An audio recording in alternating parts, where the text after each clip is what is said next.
এই সংসারের আরম্ভ থেকে এখনো পর্যন্ত এবং ভবিষ্যতেও একটা যুদ্ধ আছে, যা হয়ে চলেছে, চলতেই থাকবে।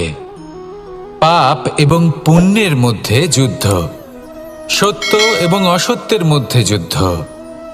এই যুদ্ধ চলেই আসছে, আর এই যুদ্ধে যারা লড়েন তাদের আমরা সবসময় জয় জয়কার করি। আর যারা এই জয় জয়কার করেন তাদের প্রত্যেকের একটা বিশেষ গুরুত্ব থাকে। যখনই কোনো যোদ্ধা যুদ্ধক্ষেত্রে ক্লান্ত হয়ে পড়ে, শক্তিহীন হয়ে পড়ে, তখন এরা জয় জয়কার করে, শঙ্খ বাজাতে থাকে, সেই যোদ্ধাকে অনুপ্রেরিত করে, শক্তি এবং সাহসে ভরিয়ে তোলে। আর তখন সেই যোদ্ধা সেই যুদ্ধকে এগিয়ে নিয়ে যেতে পারে। যখন শ্রীরাম লঙ্কা যাত্রা করার জন্য সেতু তৈরি করছিলেন, তখন একটা ছোট্ট মিষ্টি কাঠবিড়ালি নিজের মুখে মাটির টুকরো বয়ে নিয়ে গিয়ে তার সাধ্যমতো তাকে সাহায্য করছিল। শ্রীরাম দেখলেন এবং বললেন যে ও তো সবার মনোবল বৃদ্ধি করছে, সবাইকে প্রেরিত করছে। ও বলল যে আমি এত ছোট হয়েও যদি এই কাজ করতে পারি, তাহলে আপনারা সবাই কেন পারবেন না? এটাই হলো সেই সকলের মাহাত্ম্য, যারা জয় জয়কার করেন, অনুপ্রেরিত করেন, সাহস যোগান। ওনারা সেই ব্যক্তি যারা একজন যোদ্ধার মধ্যে যুদ্ধকে জয় করার শক্তি প্রদান করেন। আসুন আমার সাথে ভালোবেসে বলুন, রাধা রাধা। সংসারে আমাদের জীবনে যখন কোনো সুখ বা দুঃখ আসে, তার জন্য আমরা কাউকে না কাউকে অবশ্যই দায়ী করে থাকি, তাই না? এই ব্যক্তি আমাদের সাথে এরকম কাজ করেছেন, তাই আমার সাথে এমন হলো। ওই ব্যক্তি যদি এমনটা না করতেন, তাহলে আজ আমি ওই স্থানে পৌঁছতে পারতাম। সবই আপনার দৃষ্টিভঙ্গির ওপর নির্ভরশীল। আর যদি আপনার দৃষ্টিভঙ্গি এমন হয়, তাহলে তা অনুচিত। সত্যি কথা বলতে, এই সংসারে ভিন্ন ভিন্ন ধরনের মানুষ আছে। এটা আপনার ওপর নির্ভর করছে কিভাবে তাদের স্বাগত জানাবেন। একবার ভাবুন, আমি আমার দুটো হাত সামনে নিয়ে এলাম, দুটো মুঠো খুলে দিলাম। দুই প্রকারের মানুষ আসবেন, কিছু না কিছু দিয়ে যাবেন। এই মুঠো যদি আমি বন্ধ করে দিই, তাহলে না কেউ আমাকে কিছু দিতে পারবে, না আমার কিছু যাবে আসবে। নিশ্চয়ই বুঝতে পারছেন এই দুই ধরনের ব্যক্তি কারা এবং তারা কি দিয়ে যান। আমি যদি নিজের মুঠো খুলে দিই, তাহলে কিছু ভালো মানুষ আসবেন, আমাকে আনন্দ, সন্তুষ্টি, জ্ঞান প্রদান করে যাবেন, ভালো অভিজ্ঞতা দিয়ে যাবেন। কোনো খারাপ ব্যক্তি যদি আসেন, তাহলে তিনিও খারাপ অভিজ্ঞতা দেবেন, যার থেকে আমি শিক্ষা লাভ করব। এই সব কিছু আমি লাভ করতে পারি। মুঠো যদি বন্ধ করে রাখি, তাহলে আমি কিছুই পাবো না। দেখুন, এই সংসারে প্রত্যেকের জীবনে এইরকম। প্রত্যেকের জীবনে সবকিছুই আছে, ভালো খারাপ দুই মানুষই আছে। ভালো অভিজ্ঞতা আছে, খারাপ অভিজ্ঞতা আছে। নির্ভর করছে আপনার উপর যে আপনি কি করবেন, এনাদের স্বাগত কিভাবে জানাবেন, কার থেকে কি বুঝবেন, কি শিখতে পারবেন, আর কোন দৃষ্টিভঙ্গি নিয়ে অগ্রসর হবেন। এটাই নির্ধারণ করবে যে আপনার জীবন কেমন হবে। আসুন আমার সাথে ভালোবেসে বলুন, রাধা রাধা। এটা হলো একটা সাদা পাতা। এবার এতে আমি যাই লিখব, সেটাই এর অস্তিত্ব হবে। এতে আমি প্রেমের কিছু কথা লিখে একে প্রেমপত্র বানিয়ে তুলতে পারি। মাতা পিতার জন্য একটা শুভ সংবাদ লিখতে পারি। শত্রুর বিষয়ে সতর্ক করব বলে সেনাকে একটা সংবাদ লিখতে পারি। দ্বারকাবাসীর জন্য কোনো সংবাদ পাঠাতে পারি। যাই লিখব, এই পত্র সেটাই হয়ে উঠবে। সেই রকমই হলো আমাদের জীবন। আমরা যেমন কর্ম আমরা করব, আমাদের অস্তিত্ব এবং ব্যক্তিত্ব ঠিক তেমনই হয়ে উঠবে। যদি আপনি একটা অসাধারণ, উজ্জ্বল এবং সম্মানজনক জীবনযাপন করতে চান, তাহলে তার একটা রহস্য আপনাকে বলি। যেমন কথন হবে, কর্ম তেমন হবে। অর্থাৎ যতটুকু বলেছেন ততটুকুই করুন, আর যতটুকু করেছেন ততটুকুই বলুন।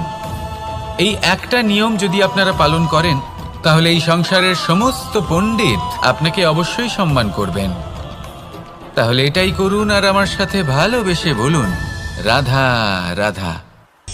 কখনো কোনো পাখিকে দেখেছেন? যখন সে প্রথমবার উড়তে চেষ্টা করে, সে বাসা থেকে মাটিতে পড়ে যায়, কিন্তু সে হার মানে না। চেষ্টা করতে থাকে, করতেই থাকে, ডানা ঝাপটাতে থাকে, আর তারপর সে উড়তে শেখে। গোল শালগ্রাম শিলাকে দেখুন, পর্বত থেকে খসে পড়ে, ধাক্কা খায়, জলের প্রবাহ দ্বারা ঘর্ষিত হয়, তারপরে তা শালগ্রামে পরিণত হয়। ভেবে দেখুন, যদি কোনো পাখি প্রথমবার উড়তে গিয়ে এটা ভাবে যে না না, যদি আমি পড়ে যাই তবে, আমার যদি আঘাত লাগে তবে, আর যদি ভয়ের কারণে সে শুরুই না করতে পারে, চেষ্টাই না করে, তাহলে কি সে উড়তে শিখবে? কখনোই নয়। এটাই আমাদের শিখতে হবে, প্রারম্ভ করতে হবে। তা অত্যন্ত গুরুত্বপূর্ণ। যখন আমরা কিছু শুরু করি তখন ভয় করে, কিন্তু যদি এটা না করেন জীবনে কখনো সামনে এগোতেই পারবেন না। হতেই পারে প্রারম্ভ করার পরে আপনি পড়ে যাবেন, বারবার নিচে পড়ে যাবেন, কিন্তু যদি নিরন্তর চেষ্টা করতে থাকেন তাহলে একদিন না একদিন আপনি অবশ্যই সফল হবেন। এই শুরু করাটাই সব থেকে বেশি কঠিন। এর দ্বারা ভয়ভীত হবেন না। আসুন আর আমার সাথে ভালোবেসে বলুন, রাধা রাধা। যদি আমি আমার চোখ বেঁধে কোনো একটা নির্দিষ্ট দিকে নিজের সমস্ত শক্তি প্রয়োগ করে ছুটে যাই, তাহলে কি হবে? আমি কোথাও ধাক্কা খেতে পারি, নিজের ক্ষতি করতে পারি, কোথাও পড়ে যেতে পারি, তাই না? অর্থাৎ এটা নিশ্চিত এই কাজ আমার করা উচিত নয়। কিন্তু আজকের দিনে প্রত্যেকটা মানুষ এই কাজই করছেন, তাই না? কোনো কাজ করার পূর্বে সেই কাজের বিষয়ে সম্পূর্ণ তথ্য কোথায় সংগ্রহ করছেন? শুধু এটুকু জানেন যে এই কাজটা করলে কত ধন অর্জন করবেন আর কত নাম হবে, আর ব্যাস সামনে এগিয়ে যান। এটা উচিত নয়। পূর্ণরূপে যে কোনো কাজ করার আগেই সেই কাজের বিশ্লেষণ করে নেওয়া উচিত, তা বুঝে নেওয়া উচিত, এবং সেই বিষয়ে অবশ্যই খেয়াল রাখা উচিত যে আপনার শরীর এবং আপনার মন এই কাজ করার জন্য কি প্রস্তুত রয়েছে। যদি তা না হয় তাহলে প্রথমে নিজেকে শুধরে নিন, তারপরে সেই কাজ করুন। যদি এইভাবে জীবনে সামনে এগোন তাহলে সাফল্যের সম্ভাবনা জীবনে অনেক বেশি বেড়ে যাবে। তাহলে এটাই করুন আর আমার সাথে ভালোবেসে বলুন, রাধা রাধা। এই সংসারের সব থেকে বড় যোদ্ধা কে? কেউ বলবেন অর্জুন, কেউ বলবেন ভীম, কেউ বলবেন হনুমান আদি ইত্যাদি।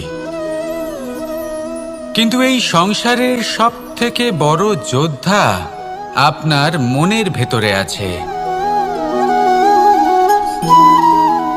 আপনার মনের মধ্যে আছে। সেই ব্যক্তি সব থেকে উঁচুতে পৌঁছতে পারেন যিনি নিজের অন্তরের খামতি বুঝতে পারেন, নিজের দোষ বুঝতে পারেন, তার সাথে লড়াই করেন এবং তার উপর বিজয় লাভ করেন।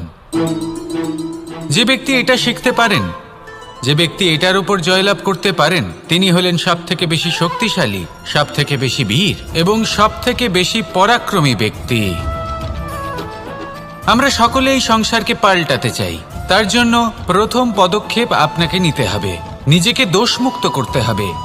যদি মানুষ নিজের অন্তরের দোষ বুঝতে পারেন এবং নিজেকে দোষমুক্ত করতে পারেন, তাহলে এই সংসার নিজে থেকেই দোষমুক্ত হয়ে যাবে, তাই না?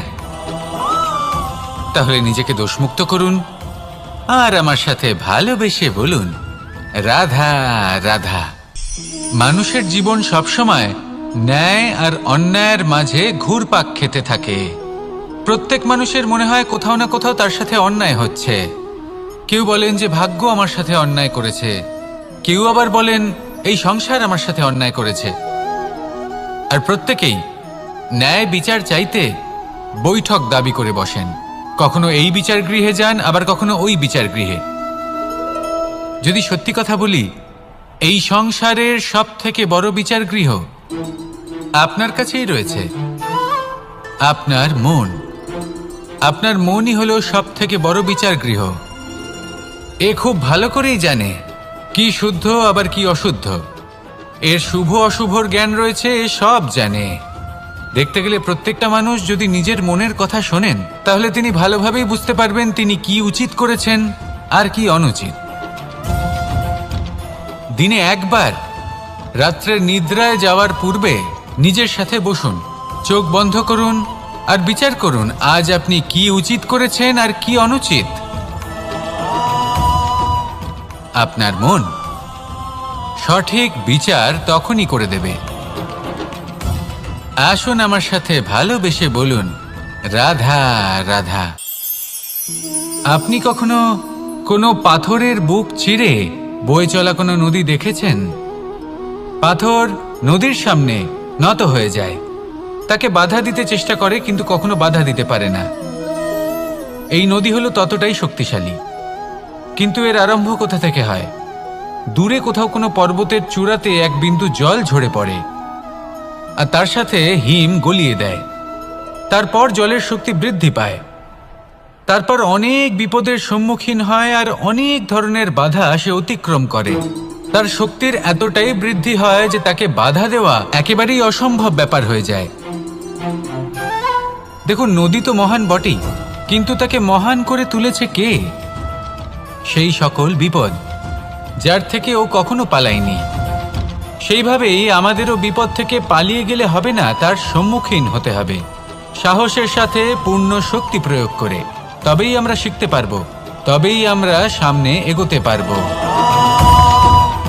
যদি আপনি জীবনে কুন্দন হয়ে উঠতে চান,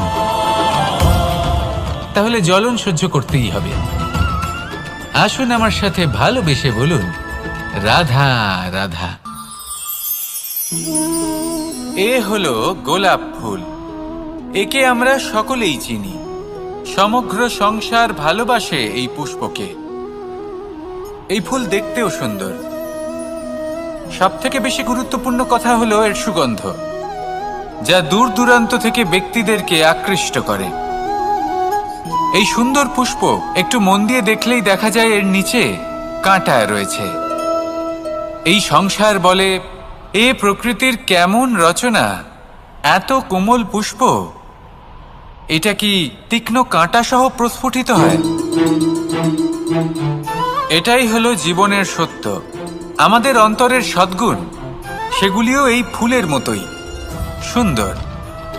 সংসার এর সৌন্দর্য দেখতে পায়, এর সুগন্ধ চতুর্দিকে ছড়িয়ে পড়ে।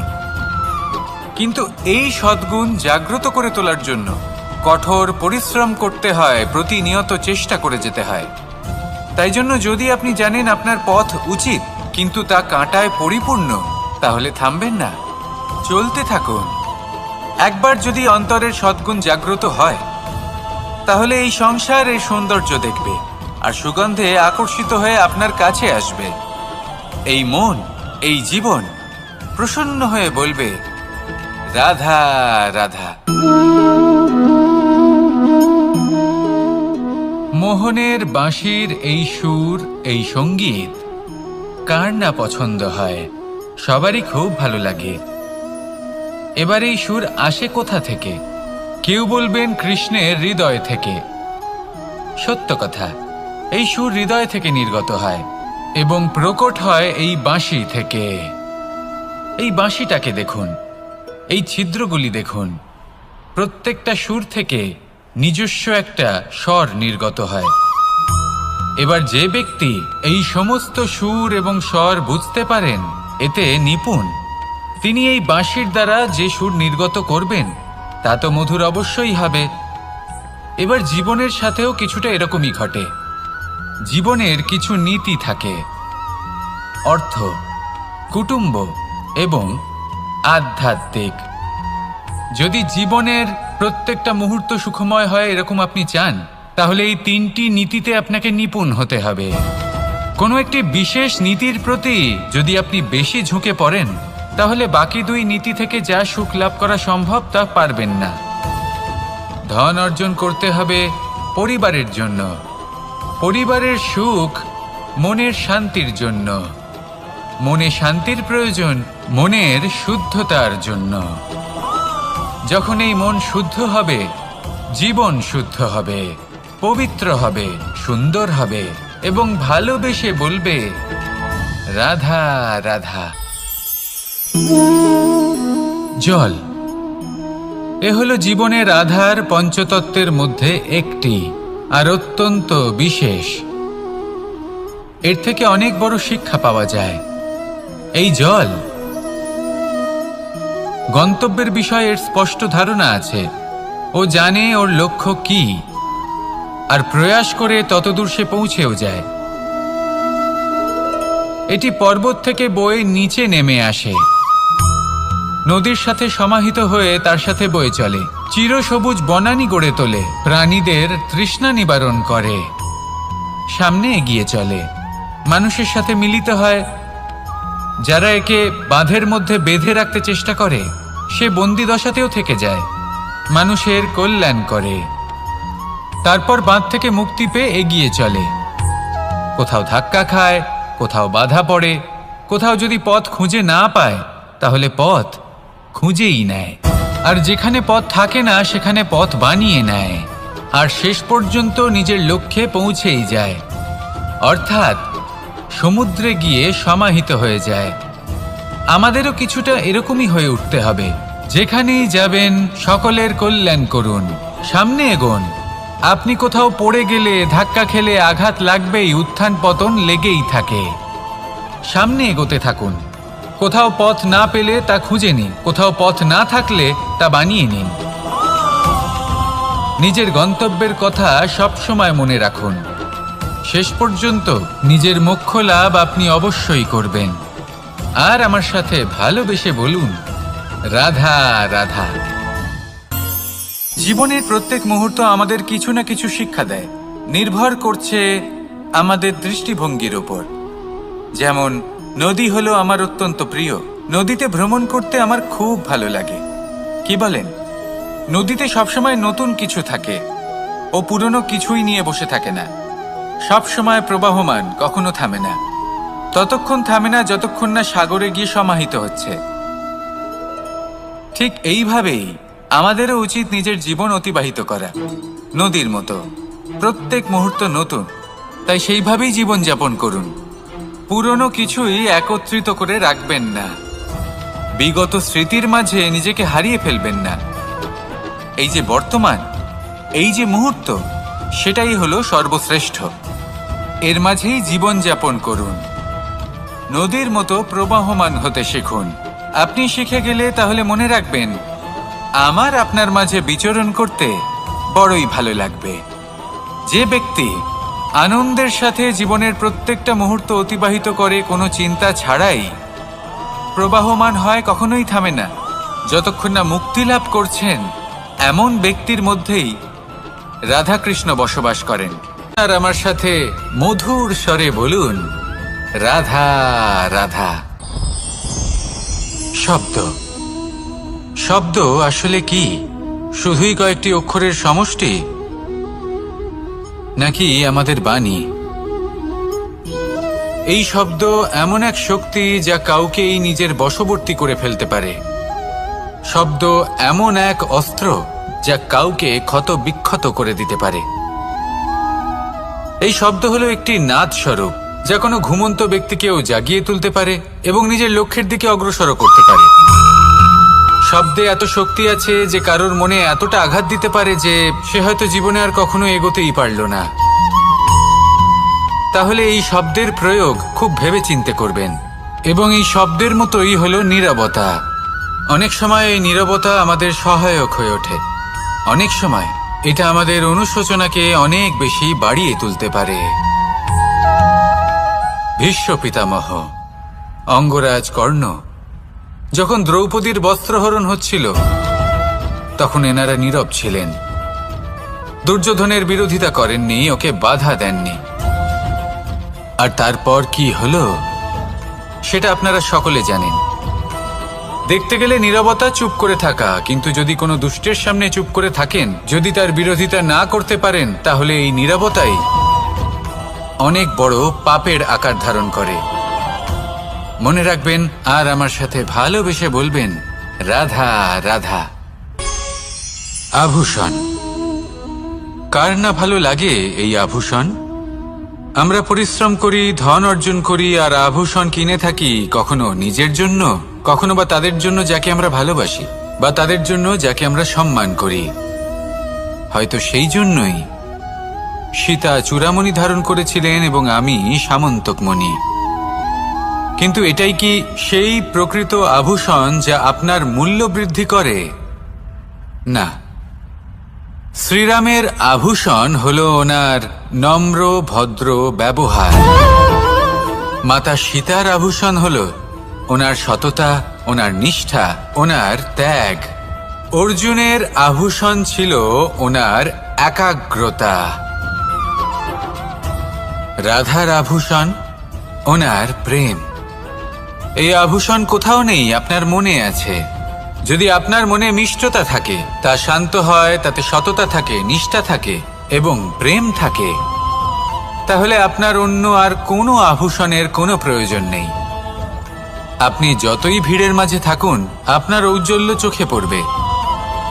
আসুন আর আমার সাথে ভালোবেসে বলুন, রাধা রাধা। এই সংসারের সবথেকে বড় সত্যি হলো জন্ম এবং মৃত্যু, কিন্তু আরো বড় একটা সত্য আছে, মিত্র এবং শত্রু, যা আমাদের সকলের জীবনে থাকে।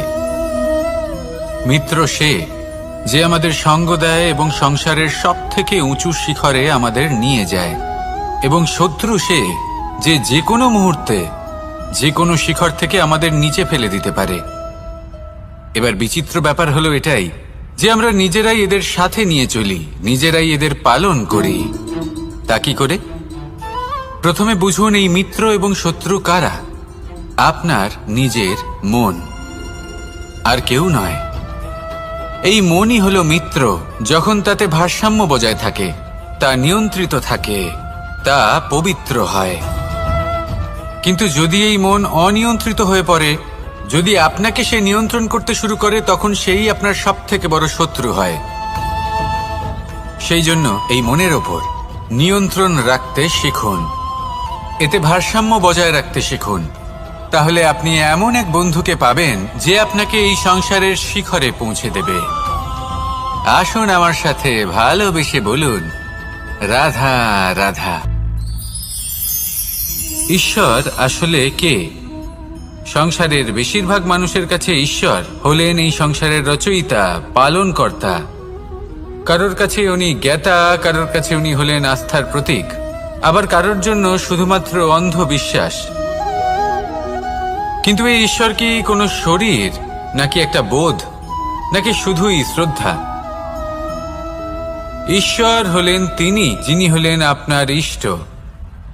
সেই জন্যই তো গুরু, মাতা, পিতা এনাদেরও ঈশ্বরই বলা হয়েছে। যাদেরকে আমরা ঈশ্বর বলে মনে করি, যারা আমাদের ইষ্ট, তারা আমাদের একটি পথ দেখান, একটি দিকে চালিত করেন। সেই পথে চলে আপনি শুভ কর্ম করতে পারেন।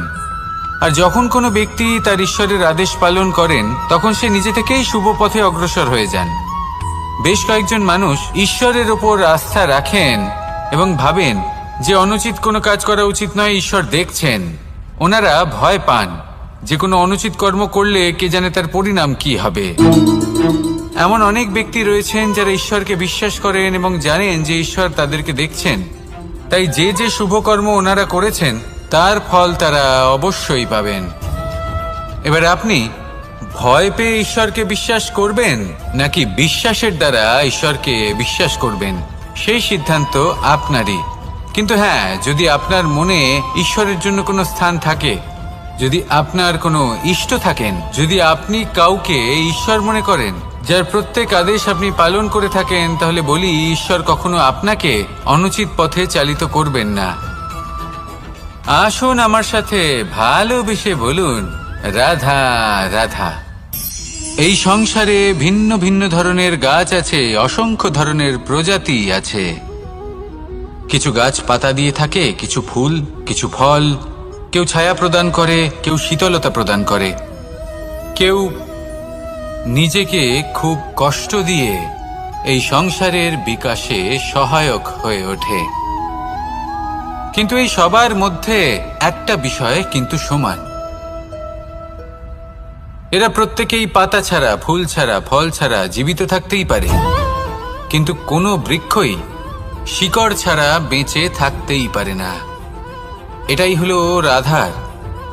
ঠিক সেইভাবেই আমাদের জীবনে শক্তি হোক, ধন হোক বা সাফল্য হোক, আমাদের বা আমাদের পরিবারের প্রসন্নতাই হোক, এই সব কিছুর আধার হলো, সবকিছুর মূল হলো পরিশ্রম।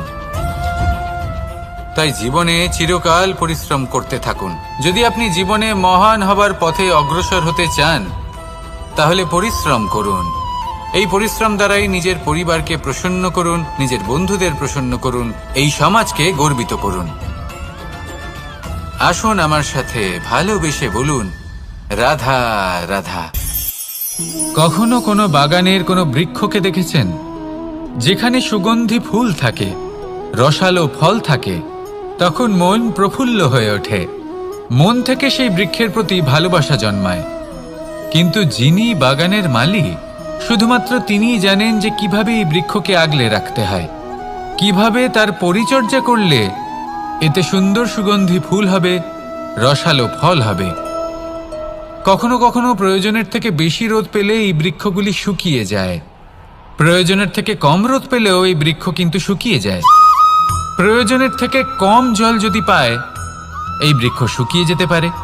প্রয়োজনের থেকে অতিরিক্ত জল যদি পায়, তখনও এই বৃক্ষের শিকড়গুলি নষ্ট হয়ে যেতে পারে। এবার এটাই কিন্তু আমাদের সংসারের সাথেও হয়। আমাদের সংসারের সকল প্রতিভাশালী ব্যক্তি, যেমন লেখক, বিচারক, প্রবক্তা, যোদ্ধা, এদের সবার ক্ষেত্রে এই কথাটাই প্রযোজ্য।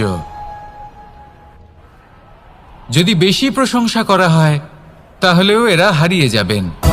প্রয়োজনের থেকে বেশি যদি নিন্দা করা হয়, তখনও তারা নত হয়ে পড়বেন। তাহলে আপনি এদের রক্ষা করুন এবং নিজেদেরও। মনে রাখবেন একটা কথা, জেনে রাখুন কখন কোন নিন্দায় আপনি লজ্জিত হবেন না, আর কখন কোন প্রশংসার দ্বারা নিজের মধ্যে অহংবোধ জাগ্রত করবেন না। এই মন সুপ্রসন্ন হয়ে বলবে, রাধা রাধা। যদি আমি কোনো বনে যাই, কোনো নির্জন বনে, সেই বনের বিষয়ে, সেই পথের বিষয়ে, গাছপালার বিষয়ে, পশুপক্ষীর বিষয়ে আমার যদি কোনো জ্ঞান না থাকে, সেই বনের ক্ষুদ্র থেকে ক্ষুদ্রতর অংশের বিষয়ে যদি আমার কোনো জ্ঞান না থাকে, তাহলে হতেই পারে সেই বনে কোথাও আমি হারিয়ে যাব।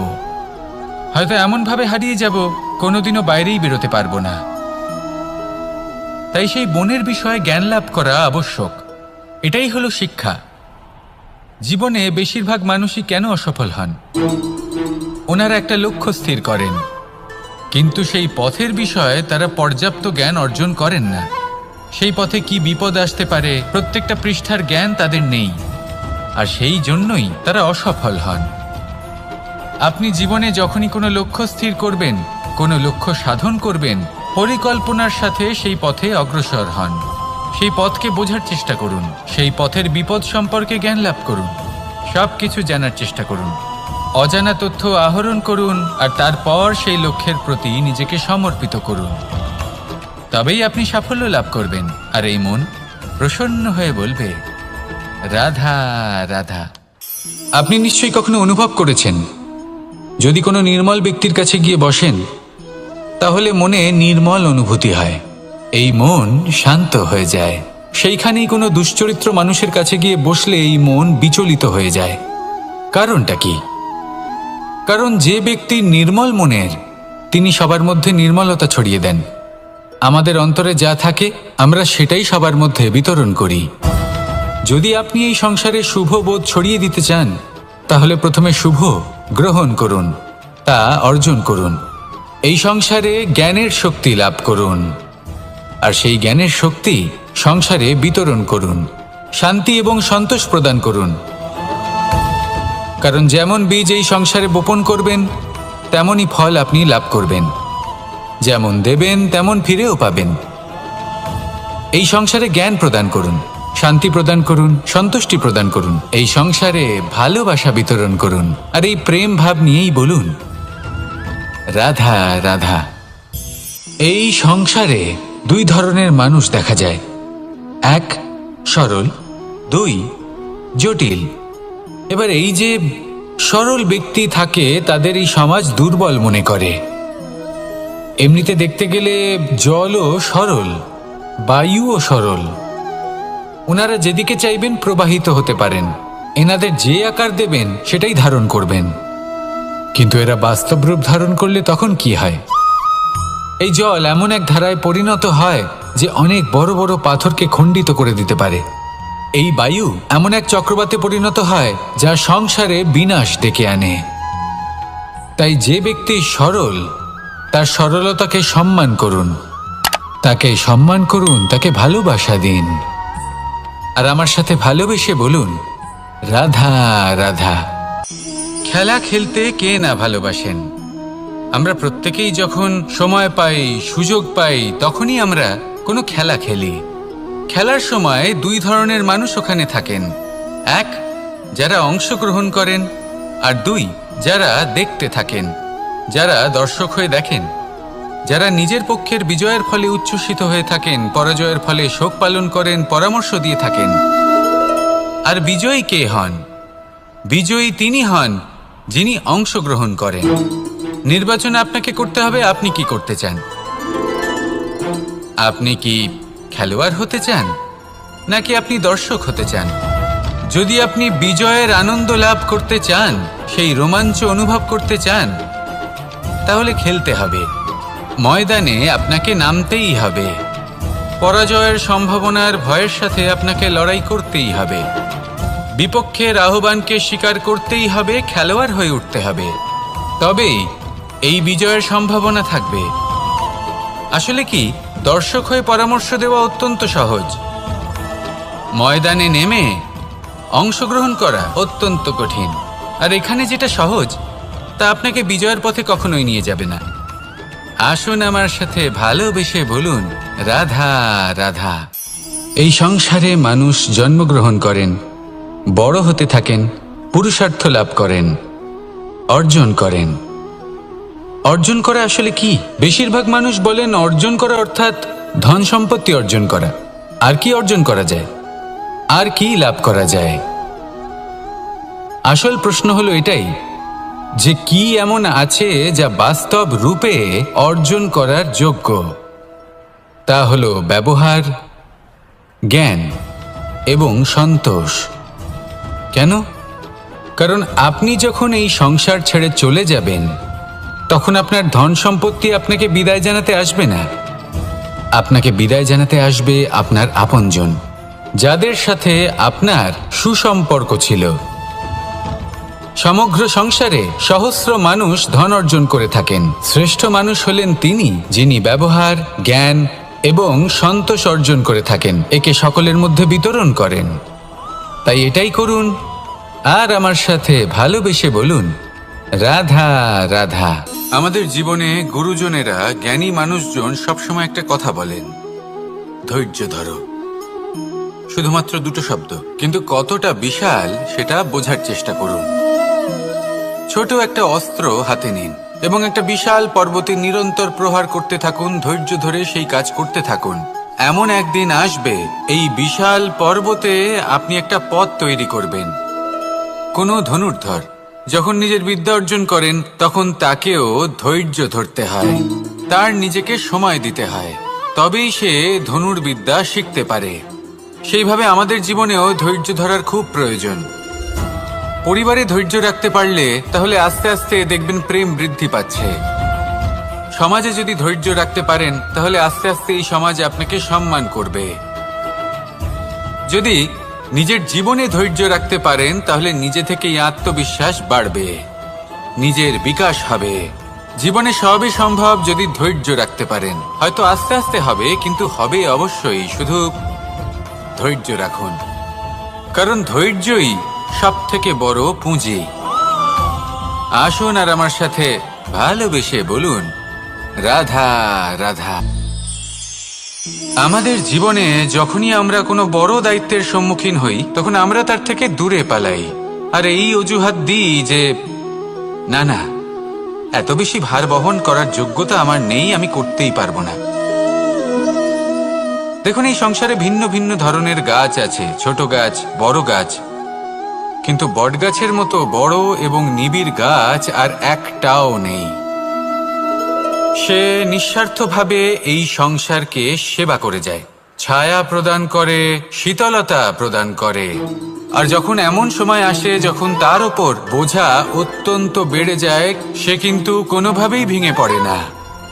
তখন সে নিজের নিঃস্বার্থ কর্মের ফল লাভ করে, সেই নিঃস্বার্থ কর্ম যা সে করেছে। তার দেহ থেকে ছোট ছোট ঝুড়ি বার হয় এবং তা কাণ্ডের আকার ধারণ করে। সেই কাণ্ড মাটির কাছে পৌঁছয় এবং তারপর তা বটগাছের সহায়ক হয়ে ওঠে।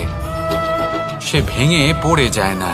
এইভাবে আপনিও জীবনে নিঃস্বার্থভাবে সবার সেবা করুন, ভালোবাসুন, সবাইকে সাহায্য করুন।